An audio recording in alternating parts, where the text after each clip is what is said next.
We'll be back after we play Miles Davis.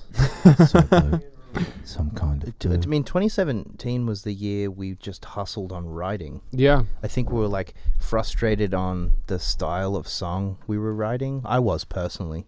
And I didn't understand how people could write consistent pop songs. Like, just was, like, such a mind-blowing thing that people could have more consistency with their songwriting. So I feel like 2017 for me, personally, and, you know, when we all write together, it was like, how do I learn more about pop music, and how do I, you know, get involved in, like, how these people, other people that we admired, like Andrew Watt and Rami Yacoub and people like that, how do we write songs like these people, you know? Mm-hmm. Because the pop punk thing had really hurt us on the last record. We knew it was a success, but we didn't have any, like, successful singles to some extent.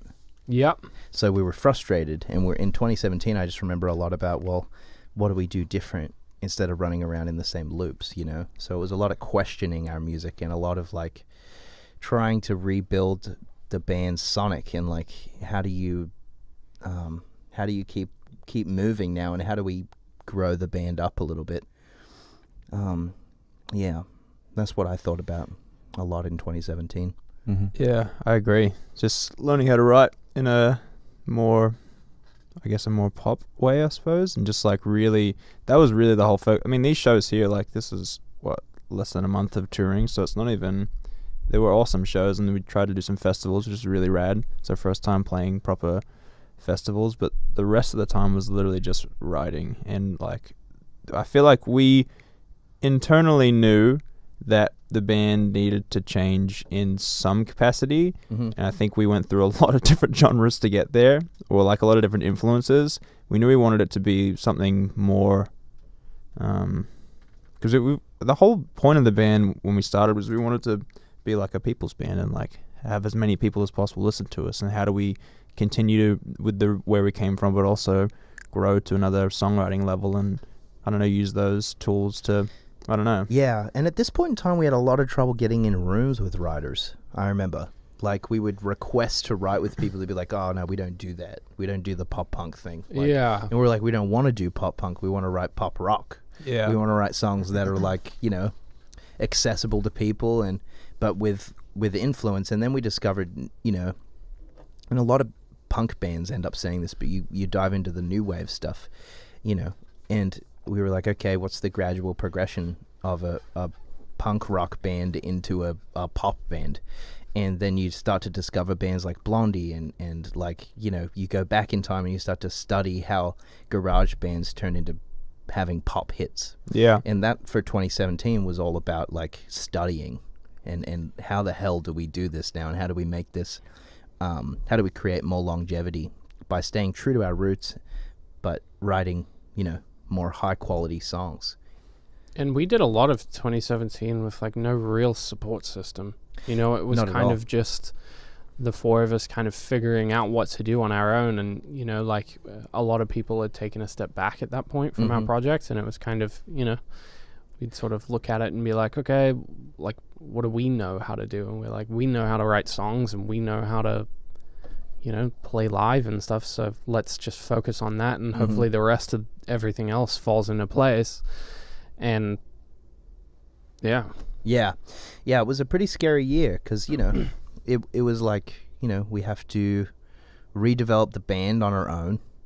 I mean, for real, you had to actually start again, you know? revamp the whole band again. That's what it felt like to us anyway, because, like you said, there was way less of a support system around us. So it was like, okay, Yeah. well, you've quickly realized that once something doesn't go the way that music business people think it should have gone, then you realize, oh, okay, then it's just up to us to make the band awesome. Yeah, so now we had, like, a vengeance attitude that was like, well, we need to write a hit song because otherwise we're fucked, you know? And, you know, that was the reality of our existence then, because it's like, how do you keep this thing going if we had a hit song 4 years ago? What do we do? Mm-hmm. How do we come out of this, you know? Because we wanted to keep having success, but in a truthful way. So it was like 2017 was a massive, like, an artist development year, I guess. Yeah. It was exploring visuals and references and music and enjoying, like, we were living in LA now, and it was enjoying, like, socializing with other writers and people that did similar things to us. And Yeah, we never really had a personal life We never had- until this year. yeah, we Yeah. until 2017 we hadn't had like a music community really, and we didn't really have any other people in our lives that were like, you know, pursuing music with their whole being, you know. So it was cool. It was like, okay, we'll get out there and find people that can help and help you make sense of it, you know. Yeah, we just kept writing until we Yeah, could not anymore. yeah, we tried everything. We tried every genre. We're Yeah, just you guys flew over to Sweden Yeah, and did like couple times, eh? yeah. Yeah, Luke and I did a trip to Sweden because we were like, and that really blew our minds open with melody and learning about melody as a separate thing from instrumentation and track and music, and not just coming up with something that you feel rather than, you know, now we kind of understood, well, we can always come up with a melody that's best for a piece of music now. Now you're not just stumbling in the dark anymore and like waiting for something, for inspiration to strike. You could go in every day and write something that was hooky as shit rather than like, you know, Yeah. waiting for inspiration to strike, which was a really useful tool for us. And we've used that ever since, you know, in our writing. But this year was cool too. In 2017, we kind of went to a bunch of places we'd never been to before. We went to Peru, and we went to Brazil, and we ended up playing Rock in Rio. Which was fucking amazing. Rock and Rio was rad. Yeah.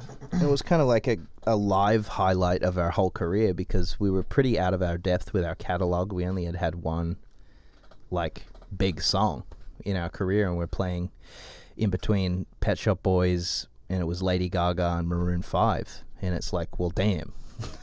Yeah, Well, you know. artists who had been doing that for like Yeah. ever. And it's not fully an English speaking country either, so when you have songs that do well, it like really eases that, you know, you can play them and everybody knows them because they're hits. But we only had one hit, so we're getting out there in front of 100,000 people and giving it our all.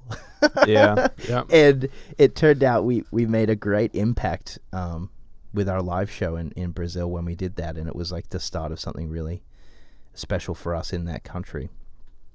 But that was a great test, and it was probably the most powerful gig we've ever played, ever. The guitar battle lived on. The guitar battle got memorialized with that video. I stuck around in Rio for about 2 weeks after Rockin' Rio. Yeah, Oh. it's awesome. I like Wow.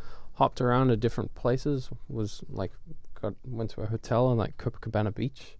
It's awesome. Wow. Nice. Amazing city. I forgot that you did that. Fucking awesome. But in 2017, towards the end, one of the last two songs we wrote, one was Lie to Me and the other one was Youngblood. And we wrote that in down by the Beverly Center in, was it East West Studio? No. I thought it was that West Lake or something. Oh, Westlake, yeah. Something like that. Yeah. So we had written that, and then, yeah. I mean, it's hard not to go into the next year right now. Yeah. So we walked in, Andrew Watt's late, Ali Tamposi's sitting there, and I said, well, Andrew would probably just do something like this, right? And he does the thing on, you know, Yeah. Thirds. the thirds. Yeah. And Ali instantly starts vibing. I'm like, great job, Ash. Like, you nailed this. And we started to write that song, and it came together pretty quick. But we had already had a couple melodies or two from another session. And for some weird reason, the song was in the same key, I guess. So it reminded me that existed. And it ended up being a chorus. And we were kind of hodgepodging all these different ideas from the past and present together in this one song. And I remember we were trying to get the tempo of, who was Fetty Wap, My Way. And I was like, I said to Andrew when he got there, I'm like, if the tempo, if the guitar did something that grooves like a hip hop song, this would be really cool. And he goes, well, yeah, Andy Summers would do something like this. which turned out being like a major cornerstone of like Yeah. our musical identity. But that session only went for 3.5 hours.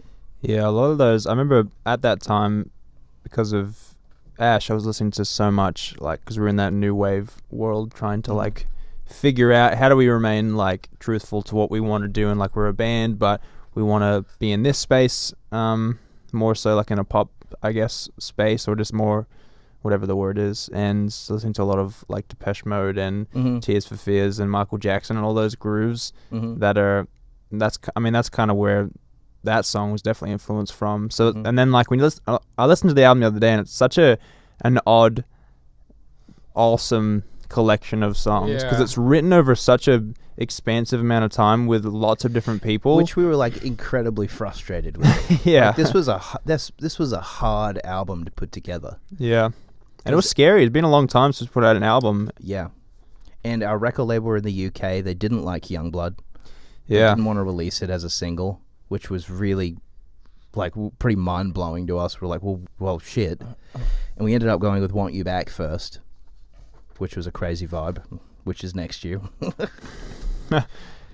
Yeah. 2017. But honestly, was, I don't have a lot of fond memories about 2017. It was like just digging us out of the trench, really. it really was. It wasn't like a super happy time. It was like the band is on a downward trajectory. What do we do? Which is a terrifying place to be. It's like... Yeah, especially when you feel a little bit abandoned by, or like people in your team have taken a step back. Yeah. You know, that's scary. And Yeah. you haven't had an album in a minute, and everyone told you that album didn't do very well. So you better do something quick. Yep. You better figure it out. Yeah, and what this year really built up was mental resistance towards the whole business in general. It's like, Yeah. well, I can't be attached to any of these outcomes because it's too up and down. Like, and I can't continue being a free-flowing artist with with people like coming and going and teams building and eroding and songs doing well and songs doing terribly, and it's like you just can't live and die by it, you know? So I feel like I learned personally a lot this year in 2017 about sticking to like my intuition and going, no, it is that way. Although no one supports it, it's that way, Yeah. you know? Crazy times.